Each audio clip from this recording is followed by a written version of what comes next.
제가 앞서 말씀을 드리기 전에 이제 한국미술대학과 일본미술대학의 어떤 차이점이나 아니면은 저희 학원이나 아니면 한국미술학원이나 아니면 또 타 학원과의 어떤 차이점이 뭘까에 대해서 좀 고민을 해요. 실질적인 문제에서 볼 때.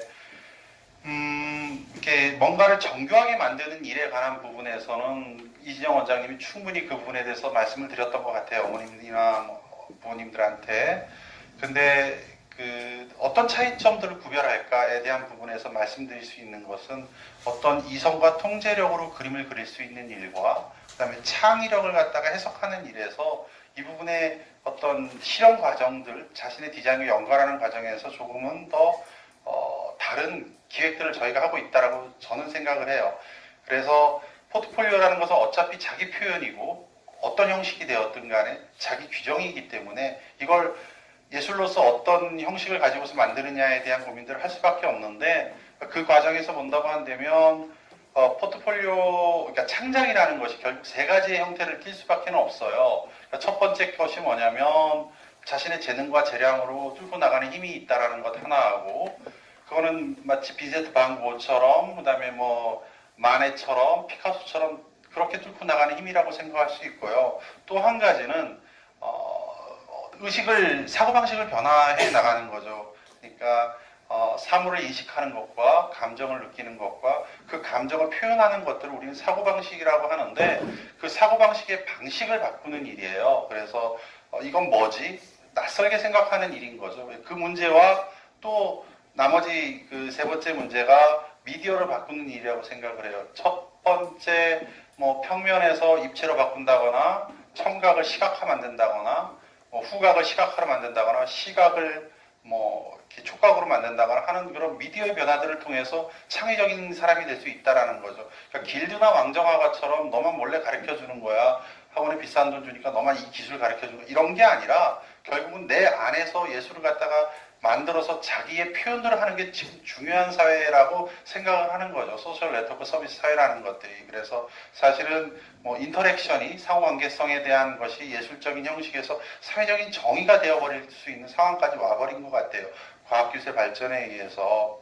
이 친구는 동경예대 학사로 합격한 아이예요. 동경예대 학사로 합격하기가 굉장히 어려워요. 그리고 한국에서 준비한 아이 치고는 처음인 경우이고요. 이거는 자기가 가지는 어떤 자기 분열에 관한 부분들인데 실질적으로 이런 사진들을 조각조각 만들어 놓고 QR코드를 갖다가 뒤집었어요. 아이가 할머님이 원피스를 하나 잘 맞춰주며 그 QR코드를 입은 다음에 그 옷을 입은 다음에 지나가는 분들이 사진을 찍게 되면 이런 모습들이 보이는 거예요. 그래서 이 아이가 외부에서 다른 형식의 어떤 입체적 미디어를 가지고 있는데 이런 식의 인식들을 해가면서 이 아이의 본질을 이해할 수 있게끔 하는 장치적 특성을 갖고 있는 거죠. 아까 말씀드린 창작에 대한 세 가지 요소들을 다 포함하는 부분들이에요. 일정의 요소에서는요. 넘겨볼게요. 이건 어떻게 플레이하죠? 플레이요.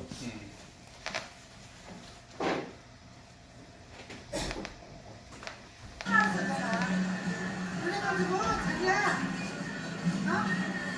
여기다가 사진을 올려줘 이래가면.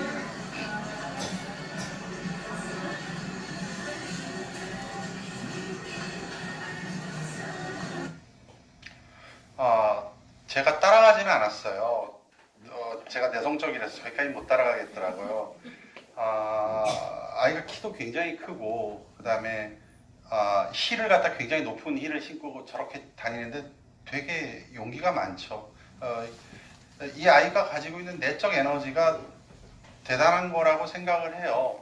그리고 저러고 돌아다니면서 전혀 부끄러움을 못 느끼니까 뭐 저는 상상할 수 없는 일인데 어찌됐든 이런 행위들이 아이에게 자기 규정과 자아 정체성에 대한 부분과 나를 둘러싼 주변 환경들을 어떻게 관계할 건지에 대한 인식들을 한다라는 거예요. 그러니까 내가 왜 이걸 하는지에 대한 부분들인 거죠.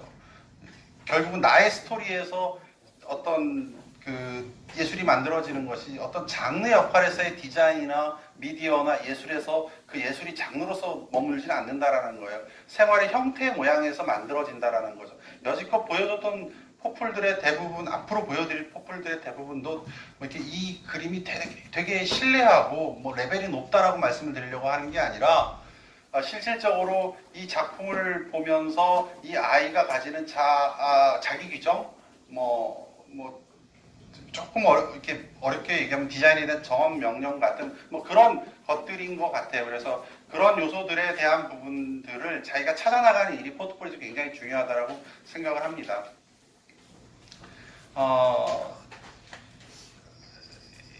그림을 그린 지 4일 된 학생이에요. 실질적으로. 그리고 사과를 제가 2개를 줬어요. 사과 한번 그려볼래? 라고.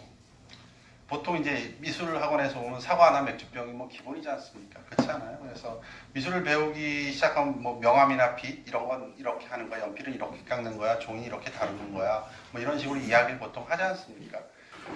그래서 네가 마음대로 이 사과에 대해서 한번 그려봐라고 이야기를 했어요. 근데 이 친구는 그림을 이렇게 그렸더라고요. 그래서 이 그림을 보고 나서 고민이 좀 많았어요. 이걸 어떻게 평가를 해야 되지? 이 친구에게 뭐 상처를 주지 않겠다 뭐 이런 게 아니라 이 친구가 가지고 있는 어떤 시선에 대한 이렇게 자기 해석들을 최대한 존중해 줄 수 있는 방식이어야 되는 거죠. 그러니까 기존의 방식으로 평가를 할 수 없는 일이잖아요. 너는 명암도 모르니? 그다음에 너 사과가 빨간데 뭐 왜 이렇게 그런 이런 식의 얘기를 할 수 없는 거잖아요. 합리적인 방식으로 접근할 수 없는 부분이라고 생각을 해요. 왜냐하면 그림이라는 것은 하나의 그 평면만을 보는 게 아니라 단면을 보는 부분이 더 많기 때문에 그래요. 그래서 뭐 여러 가지 이야기들을 좀 많이 하다가 뭐 구체적인 말씀드리긴 좀 어렵지만 들었어요. 그래서 너 왜 이걸 이렇게 그렸니라고 하니까 사과의 맛과 향에 대해서 그리고 싶다고 자기는 얘기를 했어요.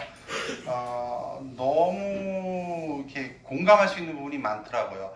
그동안 이렇게 사과 잘 그리는 아이들만 보다가 저런 그림을 경험해 봤을 때 이런 해석들이 창의적인 일이고 자기 해석이고 이런 것들이 나에게 다른 사과의 본질들을 이해할 수 있게끔 하는구나. 결국 그림이라는 것은 하나의 레벨에 관한 문제만을 집착하는 것이 아니라 새로운 해석, 이성과 통제력으로 만들어내는 것 말고 창의적인 것에 대한 해석들을 자기가 자기의 삶의 형태로서 해석하지 않으면 그건 그냥 장르 역할밖에는 수행할 수 없다라는 거예요.